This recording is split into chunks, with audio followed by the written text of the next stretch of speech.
최근에 새벽에 누가복음 설교를 계속해 왔는데요. 지난주에 17장까지 했습니다. 그래서 마침 18장부터 이제 예수님의 이 마지막 한 주간의 이 고난 주간의 이야기들이 나오기 때문에 제가 18장부터 그대로 설교를 하되 이 한 주간 동안 아주 속도를 내서 하루에 한 장씩 이렇게 설교를 하고 있습니다. 고난주간 특별기도의 첫째 날에는요, 누가복음 18장 제자의 길에 대해서 말씀을 묵상했습니다. 예수님이 갈릴리 사역을 마치고 예루살렘으로 향하여 가는 그 노중에 제자 교육에 힘을 썼습니다. 이제 예수님은 예루살렘에 올라가시면 십자가에 죽으실 텐데 남은 기간 제자 교육에 힘을 썼습니다. 그래서 예수님의 제자된 우리들이 어떻게 살아야 하는가, 누가복음 18장에 보면 자세하게 우리에게 가르쳐주고 있습니다. 19장에는 주님이 다시 오실 때까지라는 제가 제목을 붙였습니다. 예수님의 제자들이 이 땅을 살아갈 때 주님이 다시 오시는 그날까지 어떻게 준비하고 살아야 하는가 하는 것들을 자세하게 또 19장이 우리에게 말해주고 있습니다. 오늘 새벽에는 20장 타락한 종교인의 모습들, 예수님 당시에 예루살렘에 있던 종교 지도자들은 너무나도 세속적이고 부패하고 타락한 종교인들이 되었습니다. 그들의 그 모습을 통해서 오늘 우리들의 모습을 발견할 수 있었으면 좋겠습니다.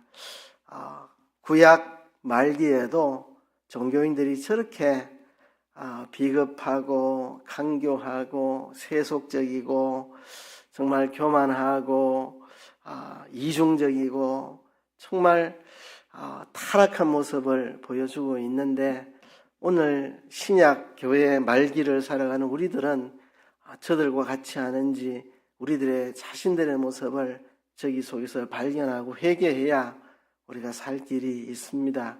오늘 이제 저녁에는 이어서 21장 설교를 여러분들에게 할 텐데요. 제목은 예루살렘의 멸망과 재림입니다. 저렇게 예루살렘을 지키고 있는 종교 지도자들이 대제사장, 서기관, 장로들, 바리새인, 사두개인 할 것 없이 너무나 외식적이고 위선적이고 세속적이고 타락해 있기 때문에 하나님이 진노하셔서 예루살렘을 멸망시키겠노라고 선언을 하십니다. 예수님이 십자가에 못 박히신 때가 주후 한 30년경 되지요. 그때로부터 40년쯤 지나서 주후 70년에 예루살렘이 완전히 멸망하게 됩니다. 그것을 예수님이 예언하시면서 장차 예수님의 재림의 날까지 같이 이야기를 하고 있습니다. 이 부분에 대해서 이야기하기 전에요, 오늘 본문은 한 가난한 과부의 헌금에 대한 이야기로 시작을 합니다. 성전에서 예수님이 부자들이 헌금하는 것을 보시고 또 한 가난한 과부가 두렙돈을 헌금함에 넣는 것을 보셨는데, 예수님은 이 가난한 과부가 다른 모든 사람보다 더 많이 넣었다고 칭찬을 하셨습니다.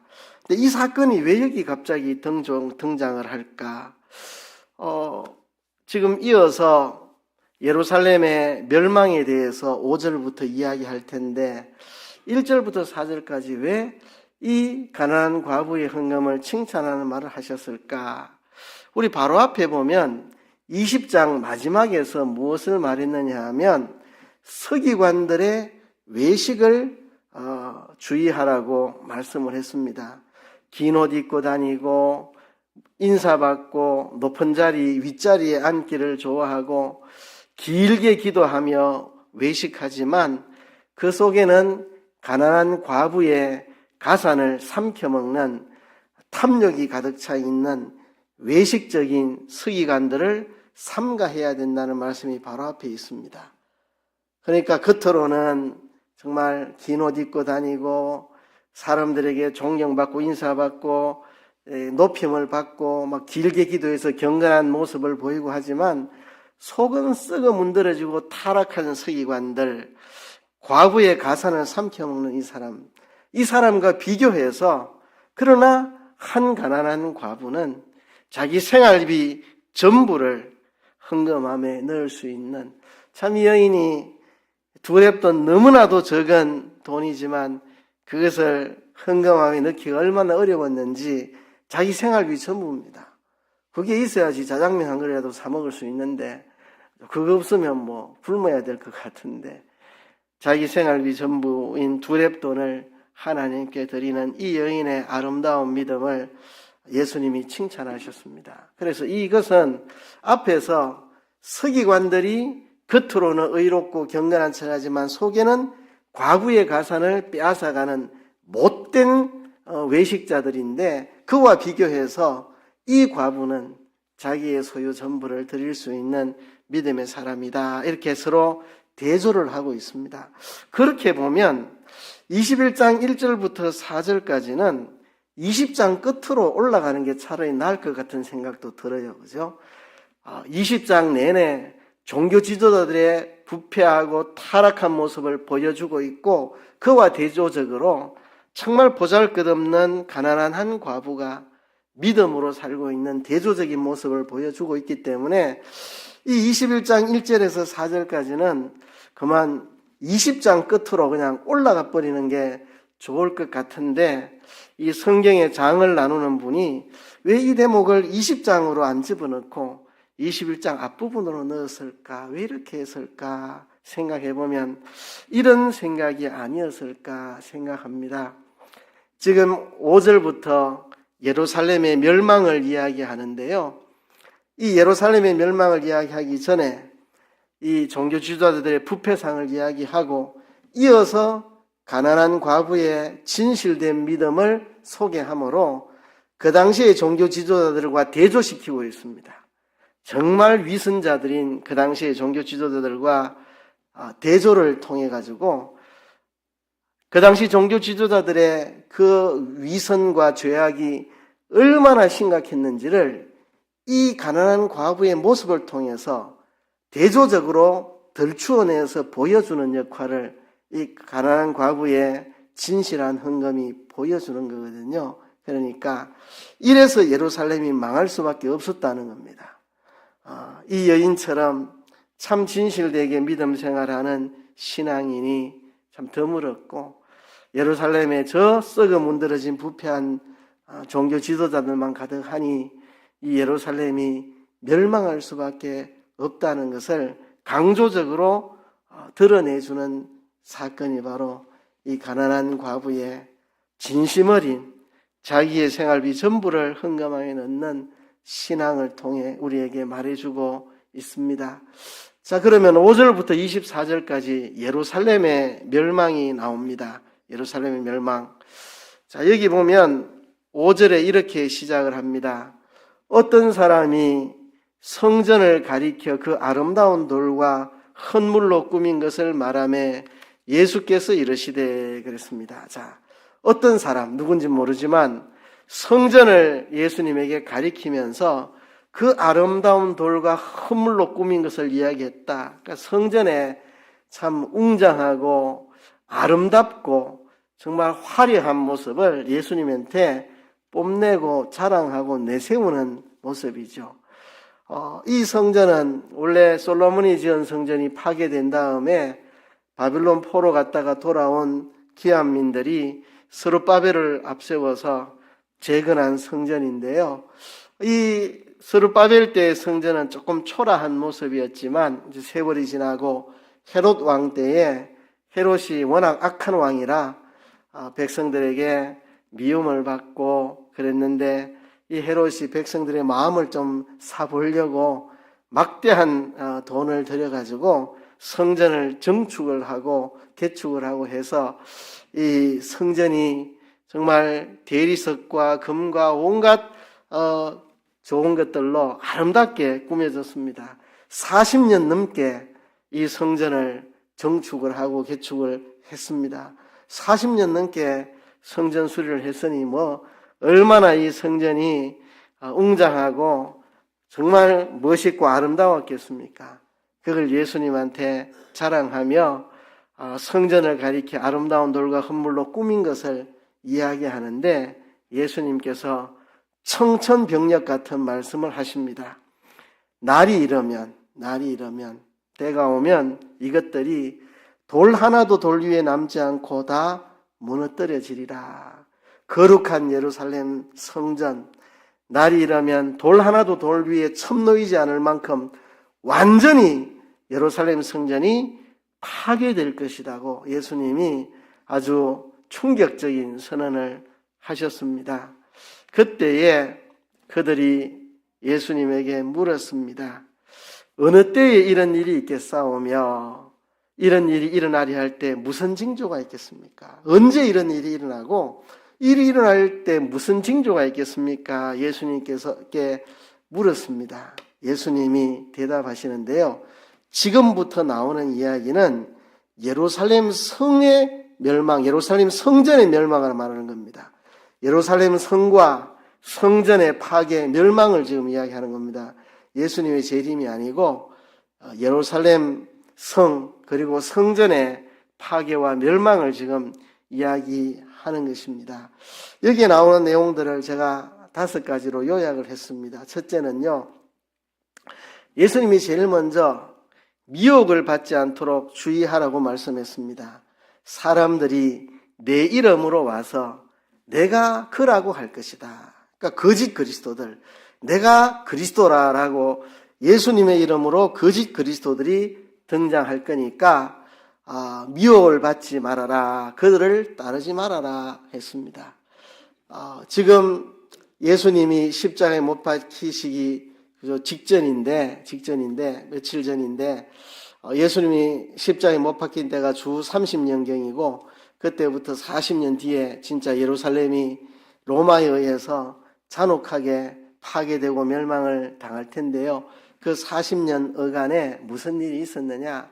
거짓 그리스도들이 많이 나타났습니다. 예수님이 다시 오신다 약속했기 때문에 거짓 그리스도들이 나타나서 내가 그리스도다, 내가 재림했다 이러면 사람들이 그 거짓말에 속아서 넘어가고 그를 따르고 하니까 거짓 그리스도들이 횡행했다는 거죠. 그죠? 그래서 너희가 미혹을 받지 않도록 조심해라, 그렇게 말씀을 했습니다. 두 번째 말씀이 뭐냐 하면 난리와 소요의 소문을 들을 때 두려워하지 말아라. 일이 먼저 있어야 하지만 끝이 곧 되지는 않는다.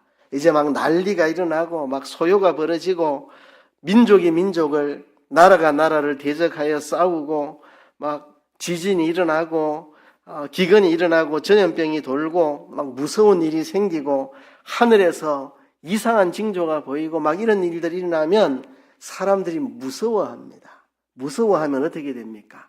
이제 거짓 선지자들의 말을 막 듣는 거죠. 막 거짓 선지자들이 나타나서 야, 종말이 왔다 하면서 내 말 들어야 산다 하고 막 사람들을 속이고 그거 다 넘어가고. 그런데 두려워하지 말아라. 그죠? 두려워하지 말아라. 뭐 전쟁 나도 두려워하지 말고 큰 지진이 있고 기근 전염병 돌아도 두려워하지 말아라. 두려워하지 말아라. 뭐 소요가 벌어지고 뭐 사람이 죽고 두려워하지 말아라. 두려워할 거 하나도 없다. 이런 일이 먼저 있어야 하지만 끝이 곧 되지는 않는다. 아직 끝은 아니다. 아직 끝은 아니다. 코로나 때도 아르헨티나에 있는 친구 선교사가 연락이 왔습니다. 한국인들이 와가지고 막 종말이 왔다고 사람들을 막 겁주고 다니고 막 그렇게 막 휩쓸고 다니는 사람이 있다고. 그죠? 전염병이 일어나고 막 전쟁이 일어나면 막 사람들이 두려워합니다. 그러면 막 사람들이 거짓 선지자에 나타나서 사람들을 속이고 하죠.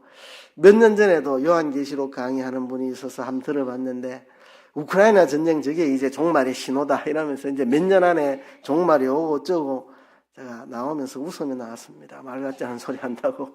성경은 그리 말하지 않았습니다. 그죠? 소요가 일어나고 난리가 나고 전쟁과 지진 기근이 나는 것은 재난의 시작이고 아직 끝이 아니다. 두려워할 거 하나도 없다. 겁주지 마라, 겁먹지 마라. 이렇게 두려워하지 말라 이렇게 말씀을 했습니다. 그렇죠? 아직 끝은 아닙니다. 이런 일이 일어나지만 그렇다고 종말이 오는 게 아닙니다. 두려워하지 말라는 것입니다. 세 번째 이야기가 뭐냐 하면 이 모든 일이 있기 전에 너희가 핍박을 받을 것이다. 거짓 그리스도가 나타나고 전쟁 기간 막 전염병 돌고 하는데 이 모든 일이 있기 전에 먼저 너희들이 예수님의 이름으로 박해를 받을 것이다. 내 이름으로 말미암아 너희에게 손을 대어 박해하여 회당과 옥에 넘겨주며 임금들과 직검자들 앞에 끌려가려니와. 예수님이 십자가에 죽으시고 부활하시고 승천하신 주 30년부터 예루살렘이 멸망하기까지 주 70년까지 그 40년 동안 제자들은 열심히 복음을 전했고 복음 때문에 가는 곳마다 예수님 제자들이 핍박을 받았습니다. 말할 수 없는 핍박을 받았습니다. 유대인들에게도 너무너무 핍박을 많이 받았고 예루살렘에도 큰 핍박이 왔고 스데반이 순교하고 말할 수 없는 핍박이 와서 흩어진 사람들이 가는 곳마다 유대인들에게 핍박을 받고 또 유대인들에게만 아니라 로마 제국에 의해 가지고 핍박을 받았습니다. 그리스도인들은 로마에 나오는 신화들을 믿지 않고 로마의 수많은 잡신들을 그리스도인들은 안 믿고 로마의 신전 앞에 절하지 않고 로마에서는 황제를 신처럼 여겼는데 황제를 신으로 안 여기고 이러니 로마 제국에서 기독교를 얼마나 박해하고 또 유대인들이 기독교를 얼마나 박해하고 했는지 모릅니다. 그래서 많은 박해가 일어나고 임금과 집권자들 앞에 끌려가게 될 것이다. 그런데 이 일이 도리어 너희에게 증거가 될 것이다.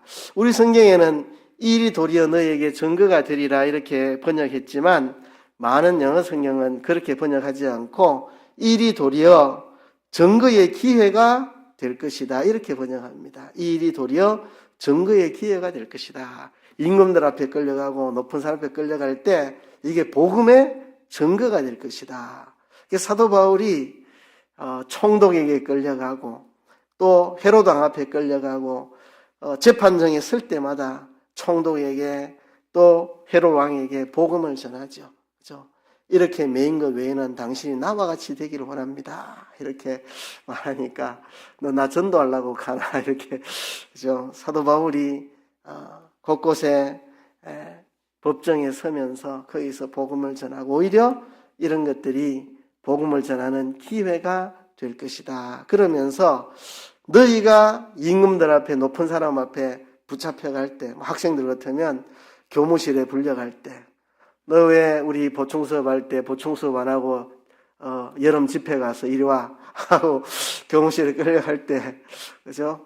또 직장에서 너 왜 주일에 출근하는데 안 해서 이렇게 상사에게 불려갈 때 뭐라고 변명할지 궁리하지 말아라. 왜냐하면 누구도 변박할 수 없는 구변과 지혜를 그때 너희에게 주시리라 약속입니다. 누구도 감당할 수 없는 너희 대적이 능히 당할 수 없는 이 구변과 언변과 지혜를 주셔서 그때 할 말을 주시겠다고 했으니까 걱정 안 해도 됩니다. 약속입니다. 약속. 그죠? 그리고 또 뭐라고 했느냐 하면 부모와 형제와 친척과 벗이 너희를 넘겨주어 너희 중에 몇을 죽이게 하겠고 정말 사랑하는 사람, 친했던 사람, 가까운 사람이 고발해가지고 너희를 죽음에 이르게 할 것이다. 너희 중에 몇이 죽게 될 것이다. 그리고 내 이름으로 인해서 너희가 모든 사람에게 미움을 받을 것이다. 그렇지만 너희 머리털 하나도 상하지 아니하리라. 너희 머리털 하나도 상하지 아니하리라.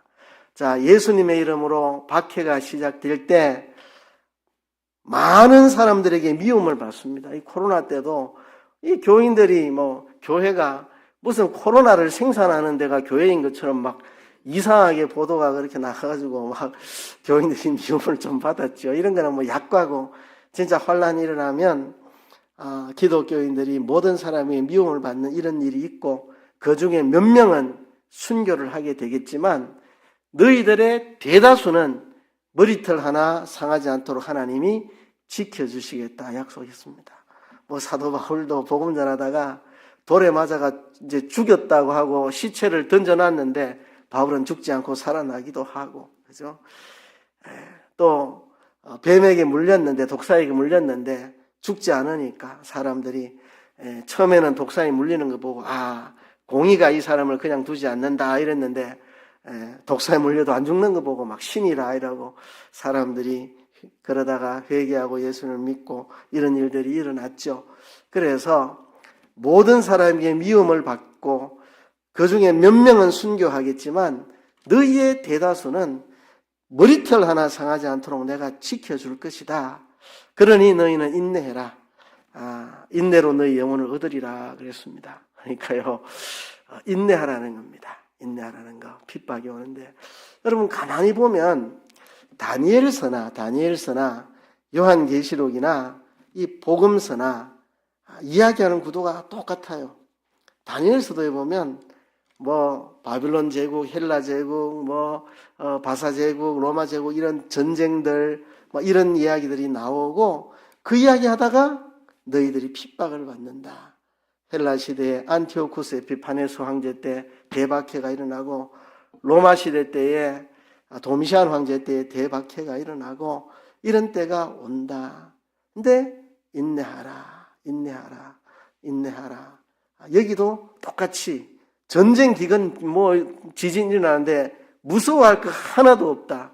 그리고 그때에 너희들이 핍박을 받게 되는데 그때 너희들이 높은 사람한테 불려가면 할 말을 하나님이 지혜와 구변을 다 주실 테니까 걱정할 한 게 또 없고 그리고 너희가 미움도 받고 또 몇 명은 순교하겠지만 너희의 대다수는 털끝 하나 상하지 않도록 하나님이 지켜주시겠다. 그러니 박해를 받을 때 인내하라 이러셨습니다. 인내, 그죠?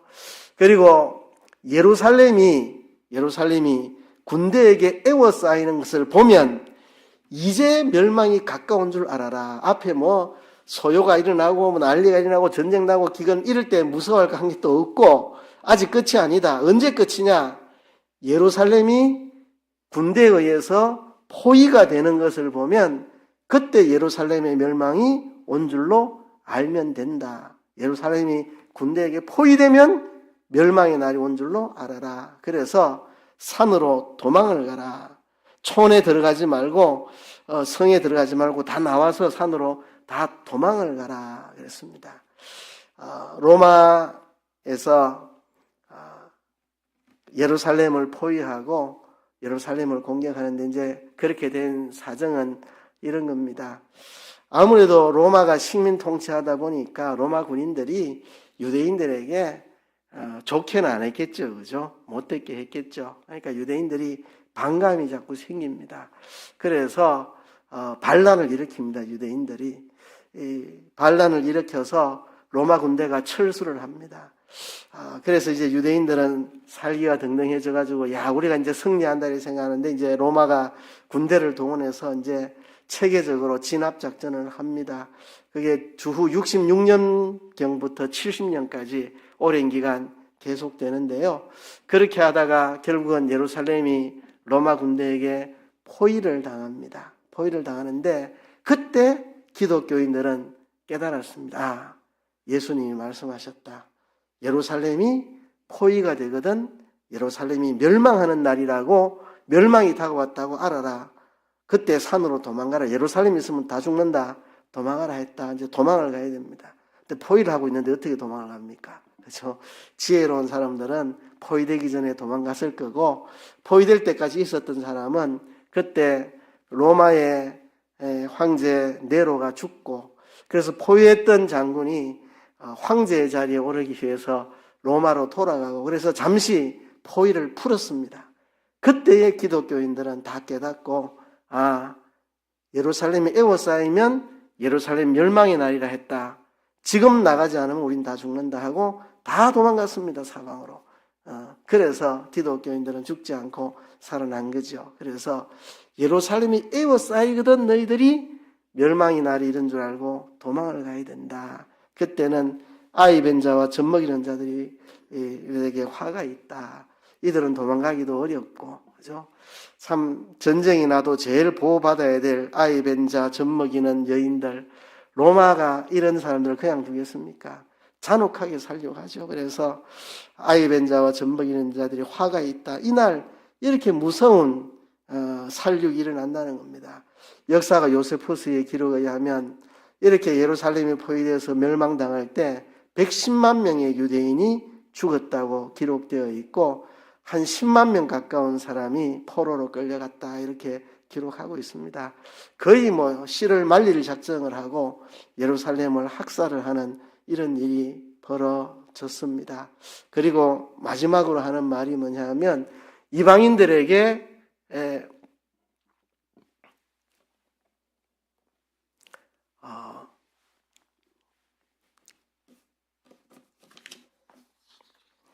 밟히게 된다. 이방인에게 짓밟히게 된다. 예루살렘이 이방인에게 짓밟히게 된다. 그때 예루살렘이 함락당하고 예루살렘은 이방인에게 짓밟히기 시작했습니다.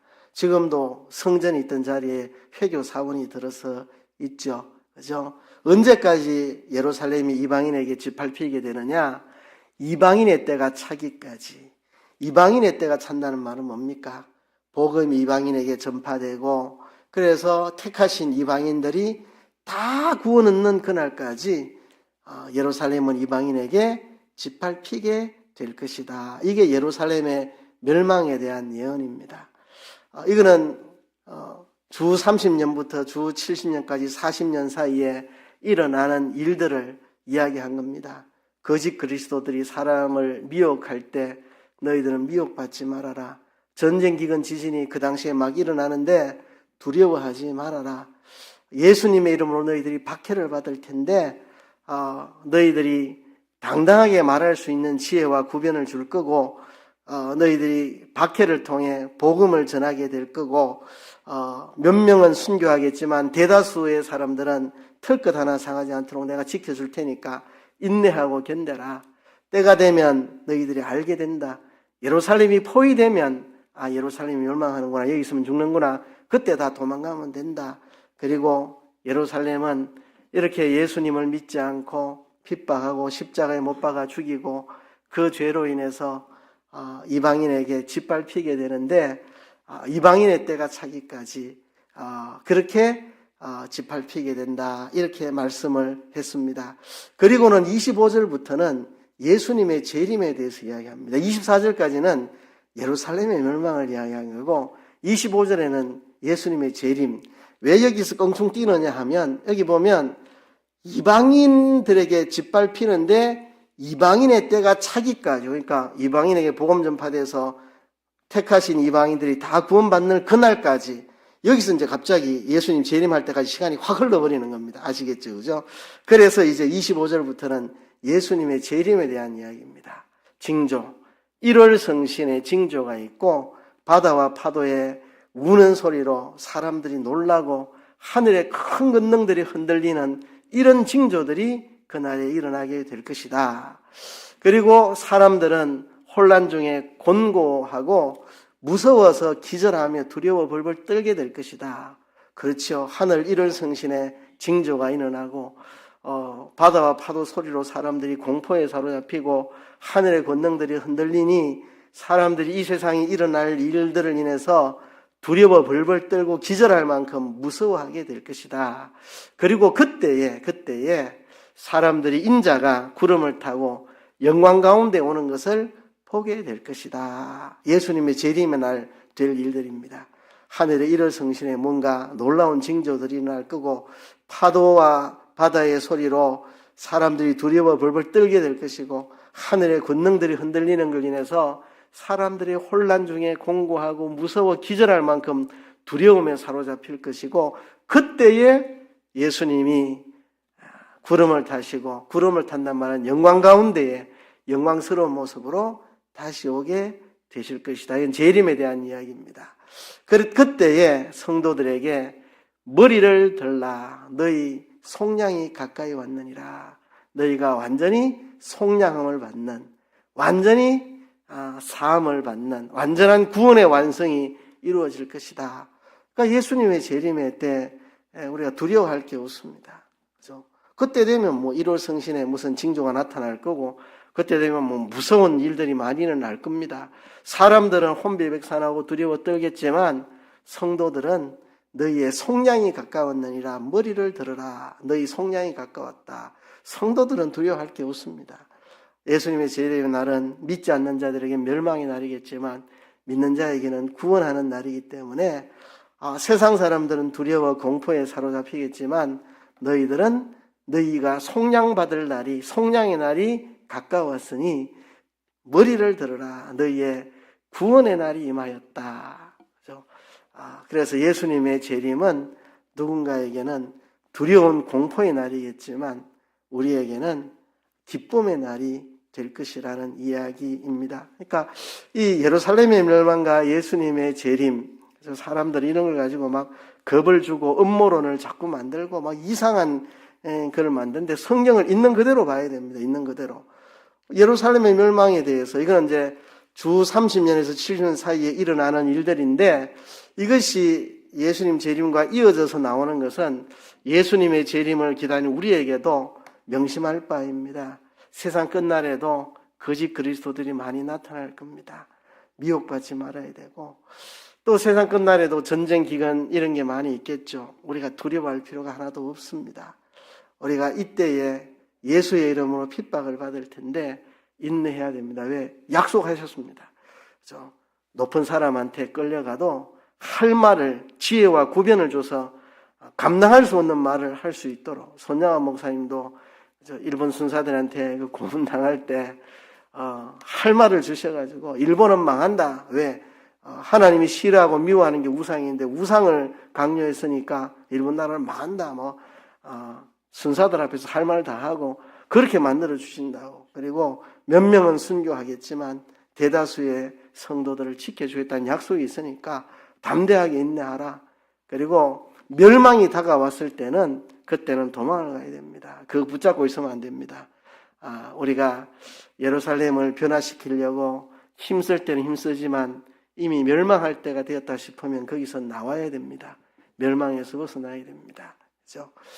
그래서 우리가 예수님의 재림을 기다리는데 이 재림은 이런 날입니다. 그렇죠?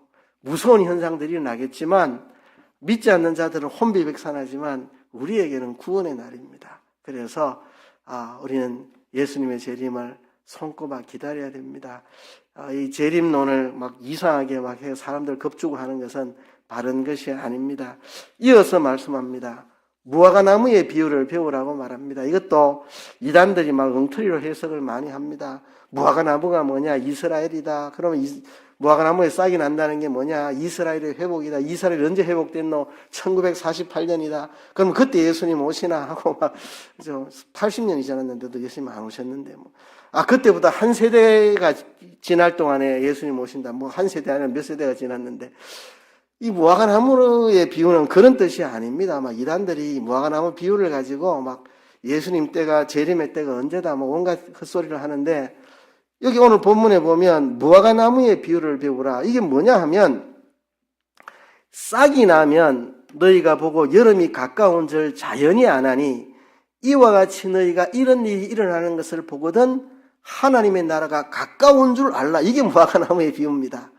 무화과나무에 싹이 나면 곧 여름이 온다는 신호인 것처럼 앞에 말한 이런 일들이 일어나면 이제 하나님 나라가 가까이 왔다는 것을 확신해라. 이게 무화과나무의 비유인데 뭐 무화과나무가 뭘 상징하고 어떠고 무화과나무의 비유는 무화과나무에 싹 나면 여름이 온다. 예수님이 말한 이런 일들이 일어나면 하나님 나라가 가까이 온 줄로 알아라. 그 이야기가 바로 무화과나무의 비유입니다. 그래서 이 무화과나무의 비유에 이어서 진실로 너희에게 말하노니 이 세대가 지나가기 전에 모든 일이 다 이루어지리라. 천지는 없어지겠으나 내 말은 없어지지 아니하리라. 이게 무화과나무 비유입니다. 천지는 없어져도 내 말은 없어지지 않는다. 이런 일이 일어나고 내가 재림한다는 이 약속, 천지는 없어져도 이 약속은 없어지지 않는다. 반드시 이루어진다. 이게 무화과나무 비유입니다. 이런 일들이 일어나거든 하나님 나라가 가까웠고 예수님이 오실 때가 가까웠다는 것을 알아야 된다. 이게 무화과나무의 비유입니다. 천지는 없어져도 예수님이 다시 오신다는 약속은 없어지지 않는다. 이게 무화과 나무의 비유입니다. 그러면서 마지막으로 이렇게 말합니다. 너희는 스스로 조심하라. 그렇지 않으면 방탕함과 술 취함과 생활의 염려로 마음이 둔하여지고 뜻밖의 그날이 덕과 같이 너희에게 임하리라. 이날은 온 지구상에 가는 모든 사람에게 임하리라. 온 지구상의 모든 사람에게 임하니까 아무도 이거를 피할 수 없습니다. 그러니 두 가지를 해라. 첫째는 스스로 조심해라. 방탕해지지 않도록 술 취하고 생활의 염려에 마음이 둔해져서 예수님 재림하는 건 까맣게 잊고 있다가 그날이 덕과 같이 임하게 되는 그런 일이 없도록 스스로 조심하고, 또 하나는 항상 기도하며 깨 있어야 된다. 이 모든 일을 능히 피하고 인자 앞에 서도록, 멸망의 길을 가지 않고 인자 앞에 설 수 있도록 기도하며 깨어 있어야 된다. 스스로 조심하고 기도하며 깨어 있어야 된다는 부탁을 예수님이 하셨습니다. 그래서 여러분, 오늘 이 말씀을 통해서 몇 가지 기도 제목을 가지고 함께 기도하고자 합니다.